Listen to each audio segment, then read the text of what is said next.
Hello there, this is Retro Spirits Gaiden, and this is Metroid Prime Remastered on Nintendo Switch console. Beautiful indeed. This is a retexturing of, well, remodeling as well, I guess, of the original Metroid Prime that was available on your GameCube and Wii console many moons ago. It costs 35 English pounds. I don't know what that is in your local currency. Probably 35 of whatever you deem as currency. And this is the title screen where we have some sort of parasitic larval brain form thing sitting in juice, and it's going to give me access to some options. Is it cells or is it a creature? Who's to say? That's what a Metroid is. We've picked options or extras here. We've got some stuff you can look and listen to, look at and listen to, if you're so interested in concept artwork for video games. I don't know why my voice went really boring there, but it did. Well, I say really boring, more boring than usual, which is quite a feat considering my voice is particularly boring. Anyway, this is a first-person running, shooting puzzle game. The puzzle being the environment, so you have to find keys to unlock doors. Now, I've already said this about The Last Duel at some point this week, and I'm going to say it again. Nostalgia is not what it used to be. No, nostalgia is a cruel, cruel mistress. This game, back in the day, I absolutely loved. This playthrough on my Nintendo Switch, I can see its flaws. I can see its gaping flaws. Mainly to do with the map design.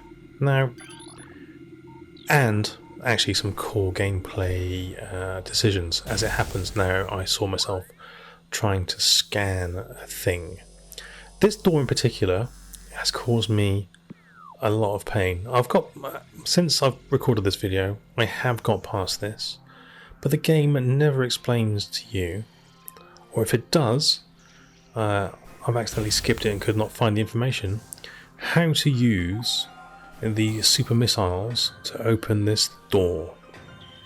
And I believe I have super missiles, but the game is has not told me how to operate said missiles. And actually all you have to do is change to the orange cannon, use the charge beam and press the missile button. And how do I know that? Well, I didn't remember it from the original game. I didn't remember it from the GameCube because that was like 20 years ago. No, I had to Google that because the game wouldn't tell me. How annoying. So that's some clunky design there, or some clunky signposting. It gave me a power up and didn't give me any kind of indication how to use it. So the main problem I have with this game is, well, there's two. It's the amount of scanning you have to do, and there are puzzles based around scanning, which is irritating because scanning's the most boring thing ever devised for a video game, is pointing a cursor around the screen and holding a button until some text appears.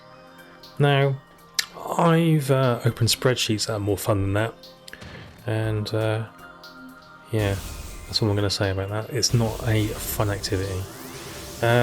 You have to find all the information in an environment to complete the game fully, like 100% the scan.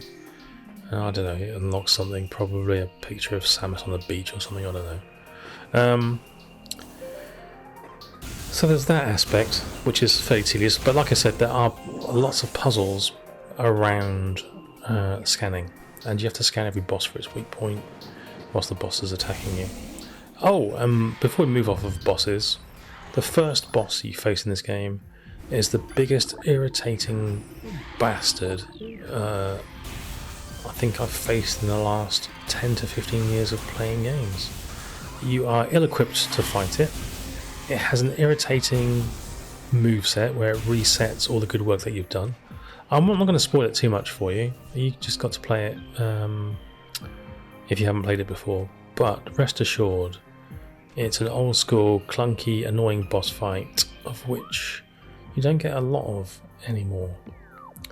The subsequent bosses have been a walkover in comparison.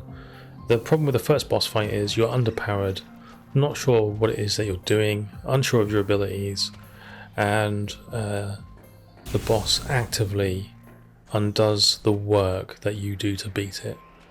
It's highly, highly irritating. So let's move on to the next thing, which nostalgia has glossed over, because nostalgia does that, it glosses over bad memories. The map design in this game is absolutely appalling.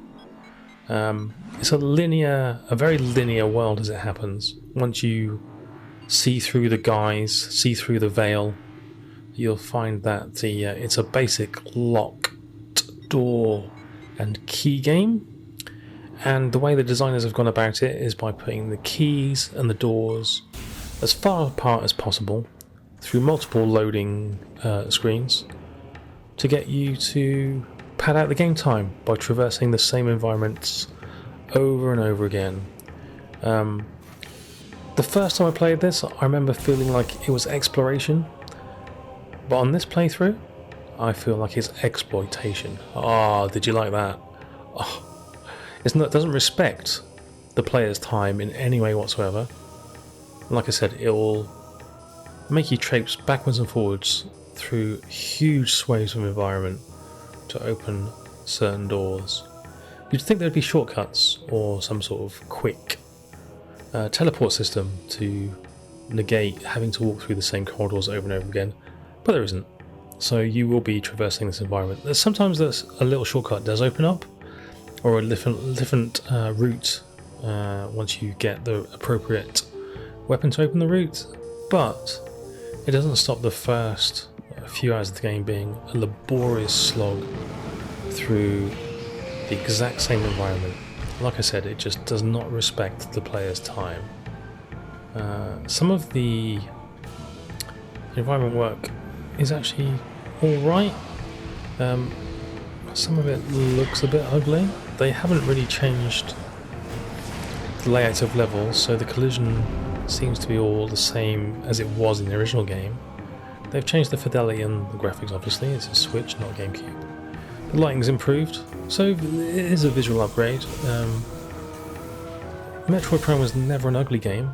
The increase in fidelity hasn't made it any better or worse, really, in my opinion. It's just higher res.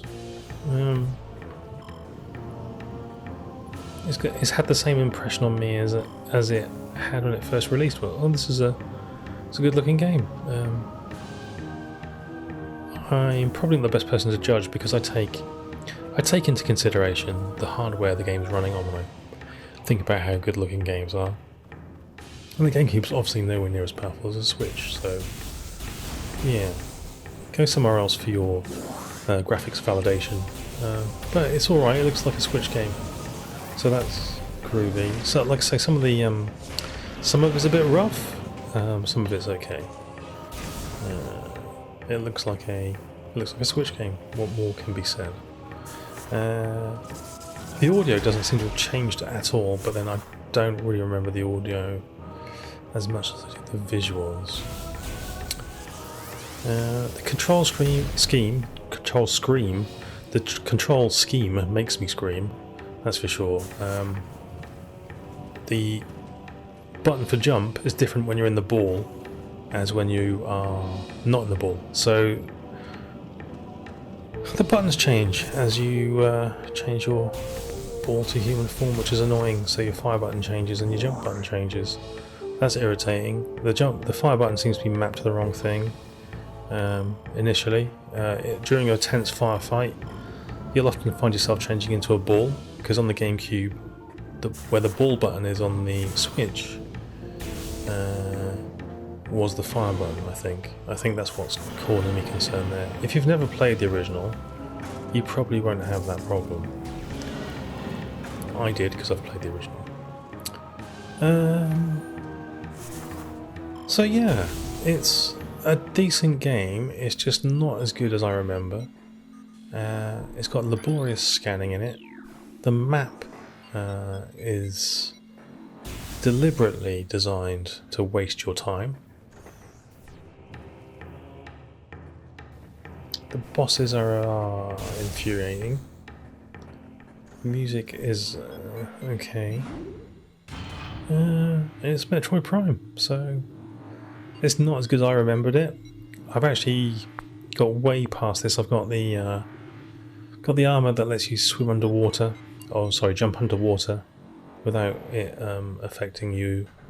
And I'm not going to play it anymore. It's just irritating. It sent me across the whole world to retrieve the armor, and now I've got to go all the way back to where the water was to now navigate through the water with my new armor. And do you know what? I just couldn't be bothered. The game's not good enough or captivating enough for it to let it boss me about in that way. I'm telling you. Yeah, I'm just not going to accept this bullshit anymore. You hear me, Buster? Yes. So there we go. That's Metroid Prime. It's 35 quid. It's remastered for your Switch. The remaster's alright. Like, you know, it's fine. The game's just not as good as you remember. Well, it's not as good as I remember. It might be as good as you remember. If you remember it being higher than average, but not stellar. So there we go. Sorry, I know there's gushing praise everywhere else on the internet, but I find its design so obvious and irritating that it's pulled me right out of the experience. So there we have it, Metroid Prime. Sorry to be the bearer of bad news. But hey, if you want a more upbeat review, I'm sure there's someone else out there who absolutely loves the game to death and will defend it with terminal intensity. So go and listen to them instead. Alright then, I will catch you later, maybe, and have a nice life. Ta-ra!